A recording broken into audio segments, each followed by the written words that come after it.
Hello and welcome friends. जल्दी ही आपके पास busy accounting software मैं लेके आने वाला हूं। आप देख सकते हैं यहाँ पर ये बिजी ही ओपन है ना। और बिजी की जो ट्यूटोरियल है वो जल्द ही आपके सामने आने वाली है। मतलब कि अब बिजी अकाउंटिंग सॉफ्टवेयर पर हम कार्य करेंगे और काफी इजी है बिजी अकाउंटिंग सॉफ्टवेयर। अगर बात करें टैली की तो इन कंपैरिजन टू टैली ये काफी इजी है। और यहाँ पर आप देख सकते हैं अगर कंपनी बनानी है तो यहाँ पे क्लिक करके आप कंपनी बना सकते हैं।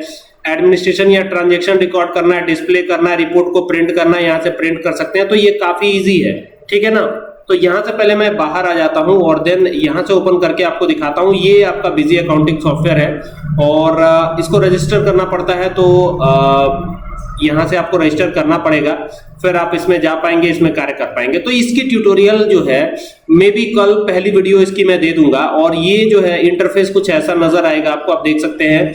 और ये टैली के जैसा ही है और इस पर कार्य करना मैं आपको कल से सिखाऊंगा।